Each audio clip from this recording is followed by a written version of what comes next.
Hello friends, Ram Ram. आप सभी लोगों को मेरा प्यार भरा नमस्कार। और आप सभी लोग कैसे हैं? और अब शाम हो चुकी है। आज मैं अपना ब्लॉग शाम को बना रही हूँ। कल जब से मैं मम्मी के घर से आई थी, इतनी थकान हो गई थी आने जाने में, और प्लस वहाँ भी मम्मी लोगों से, भाइयों से बात कर रही थी, तो बहुत थक गई थी और रेस्ट नहीं कर पाई थी। तो आज मैं काफ़ी सुबह लेट उठी और सारे काम लेट लेट होते गए। फिर आज मैं अपना ब्लॉग सुबह नहीं बना पाई, तो इस वजह से मैंने ब्लॉग बनाना इस समय शुरू किया है। और वैसे भी जब भी कोई फेस्टिवल होता है, तो फेस्टिवल होने के बाद थकान आ ही जाती है। कितना भी आप रेस्ट लेते रहो, कुछ भी करते रहो, लेकिन जब थकान हो जाती है ना, तो फिर आपका मन नहीं लगता किसी भी काम करने में। और फेस्टिवल के बाद तो इतनी थकान हो जाती है और इतनी नींद आती है, आप सब लोगों को भी आती होगी। और मेरे साथ भी बस ऐसा ही है। आज मैं और मेरी बड़ी बेटी दोनों काफ़ी देर से उठे और उसके बाद ब्रेकफास्ट वगैरह किए, सारे काम फिनिश किए, और हम लोग फिर से दोपहर में सो गए। अभी कुछ देर पहले उठे हैं। तो और मेरी छोटी बेटी भी मम्मी घर में, वो वहाँ से नहीं आई, उसको अच्छा नहीं लगता है, वहाँ पर दो दो छोटे छोटे भाई हैं उसके, तो इसलिए नहीं आई। और वो संडे को आ जाएगी, क्योंकि कल उसकी पेरेंट्स मीटिंग है, तो इसलिए मैं आ गई थी कि उसके नंबर देखूँ जाकर क्या क्या है, क्या और कैसे उसने लिखा है कॉपी में अपनी। क्योंकि उसको आता तो कुछ नहीं, फिर भी बोलती थी, माँ मैंने आज भी कॉपी भी यूज़ की है। तो मुझे कल जाकर वही देखना है। और आप लोग बताइए कैसे हैं, और आप लोगों का फेस्टिवल कैसे अच्छे से बीता या नहीं बीता, और कैसे एंजॉय किया। और सबसे अच्छी खास बात है कि अब दीपावली के 15 दिन बाद ठीक कतकी का फेस्टिवल होता है। तो बहुत सारे लोग कतकी को जानते होंगे, बहुत सारे लोग कतकी नहीं जानते होंगे। मैं तो उसको कतकी बोलती हूँ, बहुत सारे लोग उसको देवोत्थानी एकादशी बोलते हैं। तो इस वजह से जो कतकी होती है, तो उस दिन कहते हैं भगवान विष्णु जी होते हैं, जो 4 मंत्र से जो सो रहे होते हैं देवोत्थानी एकादशी वाले दिन, वो उठ जाते हैं और उस दिन से मांगलिक कार्यक्रम शुरू हो जाते हैं। मांगलिक कार्यक्रम का मतलब शादी के फंक्शन वगैरह जो हैं इस समय नहीं हो रहे हैं, तो 4 नवंबर से मांगलिक कार्यक्रम शुरू हो जाएंगे। और सबसे मोस्ट फेवरेट फेस्टिवल आ रहा है बिहारी लोगों का, बिहारी भाई बहनों का, छठ पूजा। मैं छठ तो व्रत कभी नहीं रही, क्योंकि मैं बिहारी नहीं हूँ, लेकिन मैं वो फेस्टिवल देखने के लिए गंगा जी में ज़रूर जाती हूँ। जो वहाँ पर पूजा होती है, जो उसकी अर्घ्य दिया जाता है, जो लास्ट डे होता है ना, और उसके लास्ट डे के एक दिन पहले होता है जो शाम को, जिसमें अर्घ्य दिया जाता है, तो मैं वो देखने के लिए ज़रूर जाती हूँ। मेरी बेटी की एक फ्रेंड है, बिहारी है वो, तो वो हम लोगों को हमेशा इनवाइट करती कि आंटी जी आइएगा, और हम लोग उसको फेस्टिवल देखने के लिए ज़रूर से ज़रूर जाते हैं। लास्ट ईयर भी हम लोग गए थे, और इस साल में भी सोच रखा है कि वो बुलाएगी तो भी जाऊंगी, नहीं बुलाएगी तो भी जाऊंगी।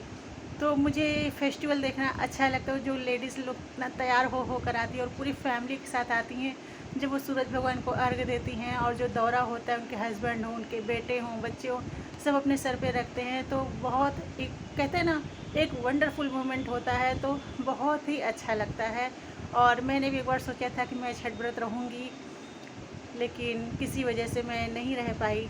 लेकिन ऐसे ही उसको मैं देखकर अपने आप को खुश हो जाती हूँ, मुझे बहुत अच्छा लगता है।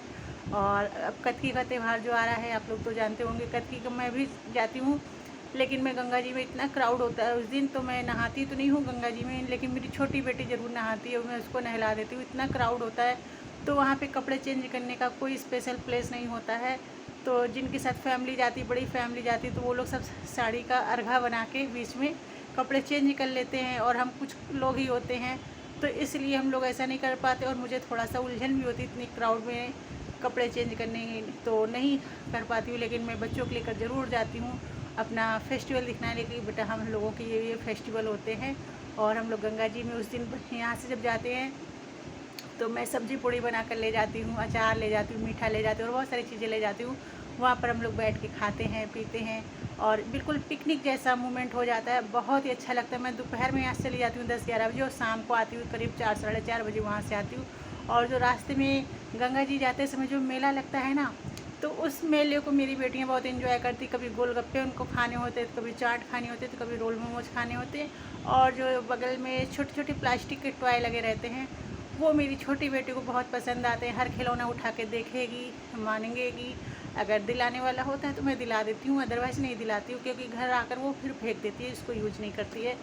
तो और आप लोग बताइए क्या कर रहे हैं। और मैं तो चलिए अपनी शाम की चाय बनाकर पीने के लिए, और फिर बहुत सारे आज कपड़ों को प्रेस करना है, लेकिन मैं सुबह से आलस कर रही हूँ कि आज करूँगी, कल करूँगी, रोज़ सोचती रह जाती हूँ, नहीं करती हूँ। और मेरे न जाने कितने सूट ऐसे ही विदाउट प्रेस पड़े हुए हैं, तो मैं उनको सब इकट्ठा करके रखने वाली हूँ कि कब क्या पहनूँ।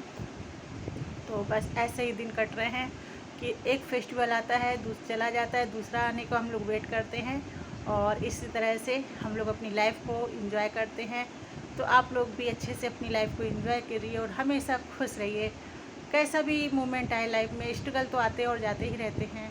तो जब से हम लोगों की लाइफ में कभी कभी बहुत स्ट्रेसफुल डे होते हैं, लेकिन उनको अवॉइड कीजिए क्योंकि स्ट्रेस हमेशा नहीं रहता है, एक न एक दिन चला ही जाता है, कुछ दिन के लिए आता है। तो आप लोग अपनी लाइफ बहुत अच्छे से एंजॉय कीजिए और हमेशा खुश रहिए।